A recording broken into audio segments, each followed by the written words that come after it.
የጤና መረጃዎች አሰባሰብ አያያዝና አጠቃቀም ስርዓት መሻሻል የህብረተሰብ ጤና አደጋዎችን ለይቶ የመቆጣጠር አቅምን እንደሚያሳድግ የዘርፉ ምሁራን ይገልጻሉ።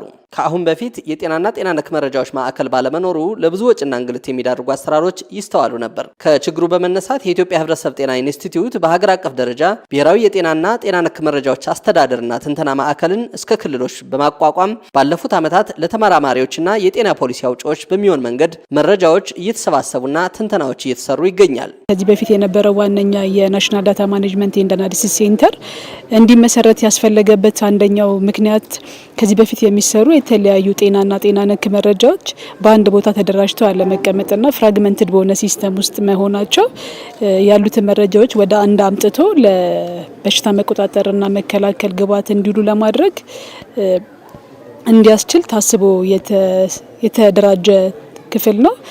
ስለዚህ ይሄ አደረጃጀቱ ከታች ከናሽናል ጀምሮ ይሄ አስፈላጊነቱ ታምኖበት በሪጅንም ደረጃ ሁሉም ሪጅኖች የራሳቸው የሆነ የመረጃ ማደራጀትና ትንተናና ቅመራ ማዕከል እንዲኖራቸው ሆኖ ሁሉም ሪጅኖች ያንን አሁን ስታብሊሽ አድርገው በመስራት ላይ ይገኛሉ። የአማራ ክልል ህብረተሰብ ጤና ኢንስቲትዩትም ከጥቂት ዓመታት ወዲህ ማዕከሉን በማደራጀት ጥራት ያላቸው መረጃዎችን በማሰባሰብ በመተንተንና ለተጠቃሚዎች እንዲደርስ በማድረግ ውጤታማ ስራዎች እየተከናወኑ ነው። እስካሁን እንግዲህ የሰበሰብነው ወደ 504 የሚደርሱ መረጃዎች ሰብስበናል።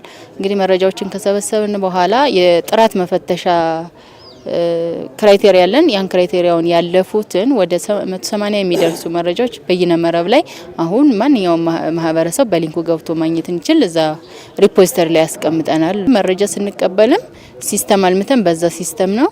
መረጃ ደግሞ የሚፈልግ ደግሞ ሲመጣ ግዴታ በአካል እኛ ጋር መምጣት አይጠበቅበትም። በኦንላይን ሲስተም አለ፣ ኢሜል አለ፣ ሌሎች የተለሙ ሲስተሞች አሉ። ሪፖዚተሪው ላይ በዛ ሊንክ ገብቶ መጠየቅና አስፈላጊውን መረጃ እስካሟላ ድረስ የትኛውም ቦታ ላይ ያለ ሰው በኦንላይን መረጃውን እንዲያገኝ ያው ኦፕን ነው ማለት ነው። በጤናው ዘርፍ የተሰሩ ጥናትና ምርምሮች እንዲሁም ሌሎች መረጃዎች የህብረተሰብ ጤና አደጋዎችን መቆጣጠርና መከላከል በሚቻልበት ደረጃ በየክልሎች ተደራጅተው ወደ ብሔራዊ ቋት በመግባት አገልግሎት እንዲሰጡ እየተደረገ ነው። በአገሪቷ ውስጥ ያሉ ጤናና ጤና ነክ መረጃዎችን ወደ አንድ ማዕከል አምጥቶ በናሽናል ደረጃ በናሽናል ዳታ ማኔጅመንት ኤንድ አናሊሲስ ሴንተር፣ በሪጅን ደረጃ ደግሞ በሪጅናል ዳታ ማኔጅመንት ሴንተር መረጃዎቹ ተሰብስበውና ተጠናቅረው እንዲቀመጡና ኳሊቲያቸውንም አሰስ በማድረግ ኳሊቲ የተጠበቀ ዴታ እንዲኖረን የተሰራ ይገኛል።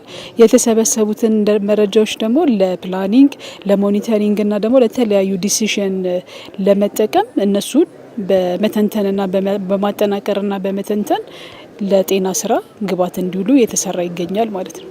የህብረተሰብ ጤና አደጋዎች ጊዜ የማይሰጡና የብዙ አካላትን ተሳትፎ የሚጠይቁበት እንደመሆኑ አስቀድሞ የበሽታዎች ቅኝት በማድረግ በሽታዎችን ለመቆጣጠር የመረጃ ማደራጀትና መተንተን ስራው በእጅጉ አስፈላጊ ነው። ትክክለኛ ውሳኔ ለመስጠት ወይም ደግሞ በሽታዎች እንዳይከሰቱ ቅድመ ጥንቃቄ ለማድረግ ከተከሰቱም ደግሞ ቶሎ አፋጣኝ እርምጃና ምላሽ ለመስጠት መረጃ እጅጉን በጣም አስፈላጊ ነው። እንደ ሀገር ፖሊሲዎች ሲወጡ ምርምሮችም ሲሰሩ ትልልቅ መረጃዎች ያስፈልጋሉ። ስለዚህ ሪሶርስም ለመቆጠብ ለአንድ ዓላማ የተሰበሰበ መረጃ በደንብ አደራጅተን ካስቀመጥ ነው ነገ በሌላ መልኩ ለምርምር ሊያገለግል ይችላል። እቅድ ለማቀድ ሪሶርስ ለመመደብ ያገለግላል ማለት ነው። በሌላ መልኩ ደግሞ መረጃ ለመሰብሰብ ሪሶርስ እንዳይባክን ደግሞ እኛ ጋር በቀላሉ ተመራማሪዎች መረጃ እንዲያገኙ እሱን ለዛም ይጠቅማል።